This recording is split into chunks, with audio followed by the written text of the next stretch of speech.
Hello and welcome to the Bowling University studio from the International Bowling Campus in Arlington, Texas. Welcome to the Profit Break. If you're joining us for the first time, we're glad you're here. Give us 15 minutes and you'll be well on your way to improving yourself and your profitability. Do you have VR? Are you thinking about it but have questions? Virtual reality is not new, but over the years it's becoming more and more mainstream, but there's still hesitancy in our industry about adding VR. Frequent questions many operators ask are, what is it? Is it right for my business? And can I operate it profitably? Well, our guest today, Bob Cooney, is widely considered the world's leading expert on location-based virtual reality entertainment. He's a serial entrepreneur who's launched 10 successful startups, including LaserStorm, the first successful laser tag company. In 2018, Bob created the VR Arcade Conference, now the world's largest dedicated education program on location-based VR. Bob also gives back to the entertainment industry by mentoring and helping others launch their own companies and products, generating hundreds of millions of dollars in sales. Bob, thank you so much for joining us today. Far, far away from us on the other side of the world. Welcome. Yeah, thanks for having me. It's a pleasure. So let's dive right into it, because it is a topic that I know is discussed a lot in our industry, and I think there's still a little trepidation out there. But tell us, I mean, in layman's terms, what is virtual reality? Let's just start there. What is it? Yeah, it's a really good question. And I think there's a lot of confusion about it. Virtual reality is really just a display technology. And there's a lot of terminology you'll hear: virtual reality, you hear augmented reality, you hear mixed reality. And those are all different flavors of the same thing, which is, instead of looking at a screen that displays what's happening from a computer, you're actually putting on a wearable device and you feel like you're inside that scene. And we hear the term immersive used all the time. And what that is it's really you're immersed in the virtual environment. And it feels more real because of it. And the first time I did virtual reality was in 1991. A company called Horizon Entertainment was started by Edison Brothers Mall Entertainment, which was the company that really incubated Dave & Buster's. And they brought a product to IAAPA in 91 called Virtuality. And it was the very first VR arcade game. And we actually had that at our LaserStorm booth at IAAPA. And it captured people's imagination then. We had news outlets from 100 different countries there. But it was really, really early, and it's taken now, 30 years for the technology to catch up with the possibility. And the expectation. Wow, I didn't realize it was that long ago. My gosh. I've had a few experiences with it, and it's just absolutely amazing when you get in there and you see that. You are in a different world. So it's come a long way in those 30 years. So something like that, it's really cool. We love it when we get in there. But why does it matter, or should it matter to bowling proprietors? Yeah. Look, I think eventually it's going to matter to everybody because it's going to be how we interact with computers. It's a really natural, intuitive way of dealing with computer technology. Like now when we play video games, we're using a joystick and buttons. And it's not really natural. We've learned to do it, but it's not natural. I think the most natural video games might be shooters, right? Because you at least have a gun peripheral, and it's kind of like what you would do if you went to a shooting range, or if you were in a zombie apocalypse. But I think more and more as we interact with computer technology, it's going to be this natural interface of using like hand tracking and eye tracking and voice recognition with AI. And so VR is going to, over the next 5 or 10 years, it's going to penetrate every part of our business and our lives. But for now, I think that it really captures the imagination of kids. And I know a lot of adults are hesitant, and some people, they've done it and they've gotten motion sickness. And I'm one of those people, by the way. I'm very sensitive to motion sickness. But kids love it, and they're attracted to it, and they're hounding their parents to do it. And there's really not a lot of ways or places for people to do virtual reality. It's not a very popular consumer technology yet. There's only maybe 20 million headsets that have been sold to the consumer market around the world. And so most people don't have it at home. Most people, friends don't have it. And so the only place to do it right now is at kind of a family entertainment center or a bowling center or some sort of location-based entertainment enterprise. And so it's really a way to capture people's imagination and give them something that they can't do yet at home. 5 or 10 years from now, that might change, but we've got a window in our industry to take advantage of this new emerging technology and create some excitement and future focus for consumers. That's a really good point. And it's true. The only time I've had access to it is when a family member has brought it over to my house. That's it. That's the only time I see it. I rarely see it otherwise. That's a great point. So if we can get ahead of the curve, another reason for people to come visit our entertainment centers. So who should consider adding virtual reality? What kind of a location? Is it for everybody, or who should consider adding it? No, it's definitely not for every bowling center. I think if you're moving towards becoming more of a family entertainment center and a multi-attraction facility, you definitely need to be in it somewhere. And there's ways to dip your toe in it that are probably less risky and less intimidating than others. And we'll talk about some of those. I think if you have a reasonable to large size arcade, it's probably something you want to have in your arcade game mix. Okay.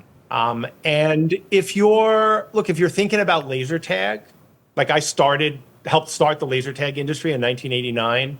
And I would be slow going. If I were looking at building a new center or adding laser tag today, I would really look at virtual reality as a possible substitution for that, to future proof my business. So I think if you're running a traditional bowling center and you're really not in the arcade business, it's probably not for you right now. Okay. But if you're looking to add attractions and to future-proof your business and kind of lean into some of the future, I think it's something worth looking at. Okay. We've had a lot of proprietors that are looking at expanding their business. Those, a traditional bowling center, they're looking, okay, how can I grow my business for the future? So they're adding those elements on, and I know it's a topic of conversation constantly. So, good point. So, some centers have it, some entertainment centers have it. What's working? What VR is working for them today? Yeah, look, I think the things that have been the most popular are the simulators. Virtual Rabbids from LAI kind of created this segment. They proved that you could run unattended virtual reality attractions. And obviously that's been a smash hit. Raw Thrills came out later with Kong of Skull Island. At IAAPA last year, they introduced Godzilla, which I think is going to be a smash hit. On the lower price side, there's a company called Relix, which has worked with Andamiro, and they've released the SpongeBob Bubble Coaster, which is doing really well. And it doesn't actually have motion, but it's got like a butt kicker in the seat and a fan, and so it kind of gives you some simulated motion without all the complexity of a motion base and the cost of that. And so I think that if you're, that's kind of the easiest place to start, and it's unattended, it's a small footprint, the revenue per square foot optimization is really high, and I think the bubble coaster is probably in the $20,000s, and I think Rabbids, can push up into the 40s in US dollars, and maybe approaching 50. And so you've got a pretty big price range. But price per play, you can get between $5 and $10 per player, and so you've got a way to optimize revenue per square foot that's really high. And again, and it appeals to all ages. Like I've seen 5-year-olds with their grandmothers side by side doing these things together. That's and cool. And it's actually quite remarkable to watch. Well, you mentioned cost, and you mentioned unattended and small footprint and price points and such. So those, I think, are some of the, from my understanding, those are some of the challenges that the proprietors have to work through. So in your words, tell us, what are some of the challenges with VR right now? Yeah, look, I think, revenue per square foot's one of them. I'd mentioned laser tag as a possible thing to look at using VR instead. And there are some solutions. There's one from Creative Works who's built laser tag arenas called Limitless. So they're starting to play in this kind of VR as a replacement for laser tag. I worked with a company called Zero Latency back in 2016 to 2018 to launch this really high-end free roam VR where you have 8 people in 2,000 square feet and they charge $30, $40, $50 a game. So the ability to walk around a space with just a headset and a gun peripheral, let's say, and have these really amazing immersive experiences is really powerful. But the revenue per square foot, they take space. Like it takes somewhere between, on the low end, you're probably looking at 400 square feet, and on the high end, you're probably looking at 2,000 square feet, which is why I compare it to laser tag. And I think that those, and there's labor associated with that too, but the revenue per square foot optimization is just now starting to get dialed in. So that's one of the challenges with some of the bigger kind of free roam VR that's more of an attraction. Like I talk about VR in a sense of, will people put on pants to do it? Like, will they get out of their house? Is it really an attraction? You hear the word attraction thrown around a lot in our industry. But an attraction means somebody's willing to put on pants, get in their car, get on a train, and go and cross the threshold into your business and plunk down money to do something. And a VR simulator is not an attraction. Nobody's going to put on their pants to go do a 5-minute VR simulator. But to do a 30 or 40-minute VR escape room or a free roam VR experience, I think they will. And so I think that's something to think about is, are you trying to have an attraction or are you trying to just get more per cap revenue from the person who's already in your door? And that can help you decide which direction to go. Okay. And then you want to, you got to think about revenue per square foot optimization. You have to think about your labor cost. And the nice thing about the simulators is they're unattended, so there's no labor. There is maintenance labor. I think a lot of operators get into this thinking it's just like an arcade game and they'll never have to touch it. It's more like, I like to have operators think about it more like a redemption piece. With redemption, you have to stock the game repeatedly. Like if it's a crane, you have to constantly go in and put in new plush. With a VR attraction, you have to constantly check the cables and the wires and the headset and the padding and make sure that it's really up to standards of the way the consumer experience that you want your customers to have. And I think cable reliability is probably the other big pain point that people are having. And I know companies are working hard at it. vArsenal is a company that's done a lot of work to try to create a cable that's more durable. And so I think they have like a conversion kit they've started to roll out for some of the simulators where they have a 2-year warranty on the cable. But cable reliability is something you just have to build into your operating budget, right? You're going to have to replace the cables every couple of months, and you're going to have to train your techs on how to do it properly. And if you do that and you go into it with that expectation, you're probably going to be happy with the returns. Well, that is a great explanation. Thank you for that. That's very good stuff. So, and where, let me just ask you this too, where can proprietors go, to get exposed to that kind of information? I would imagine if, a lot of VR places are at Bowl Expo. A lot of them are, probably all of them are at IAAPA. I mean, is that probably one of the first things if they were exploring this opportunity, just go to the shows and meet with the different vendors and play the game and learn and understand it and ask the kind of questions we're asking you today? That's probably the best way to get into it?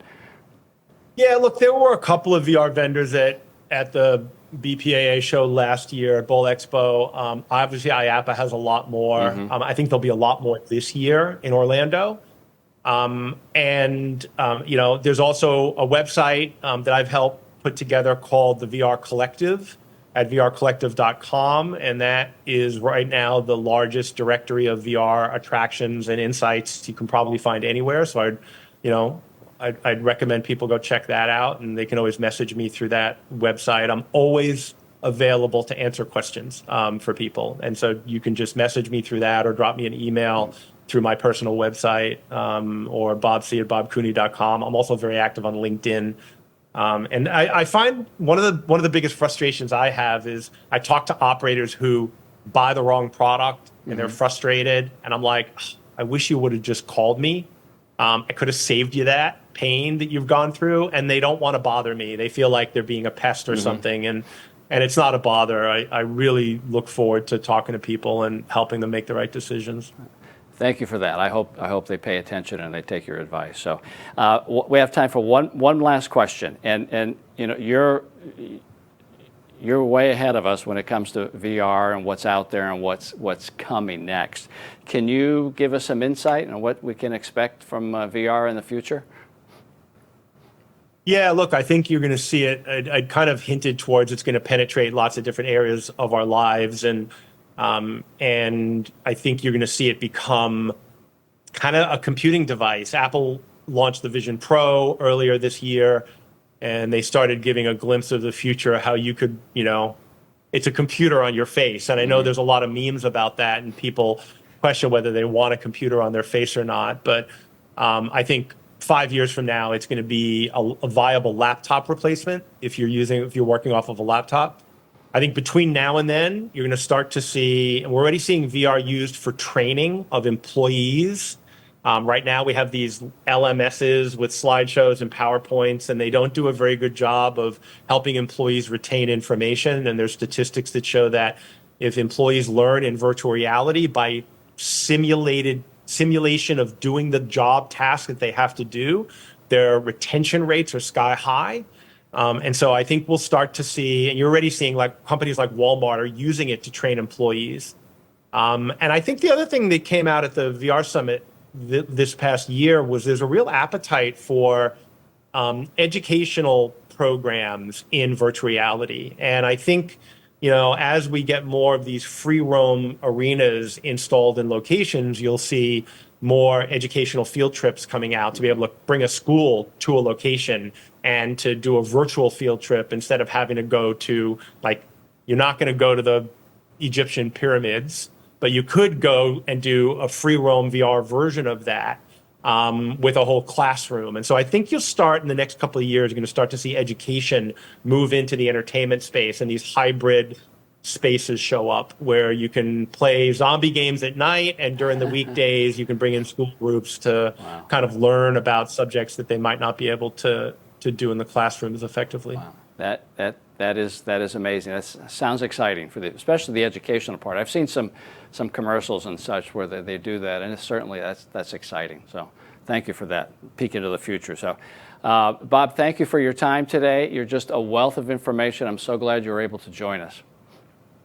Oh, it's my pleasure. Thanks for having me, and I look forward to seeing everybody at Bowl Expo and IAPA, and stop by and say hi anytime. Right. Thank you. We'll see you there. So if you'd like to connect with Bob and learn more about virtual reality, feel free to reach out to him via his email or visit his website.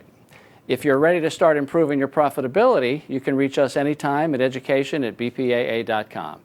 As we wrap up another edition of the Profit Break, remember that when your focus is on growing people, people will grow your business. This episode, as well as all our previous episodes, are available 24/7 for you and your team at bowlinguniversity.net. Plus, new episodes are available every month, so mark your calendar, watch your email, and join us on Facebook to hear about the latest episodes. Until then, I'm John Karabatsos, and do for one what you wish you could do for everyone. We'll see you next time.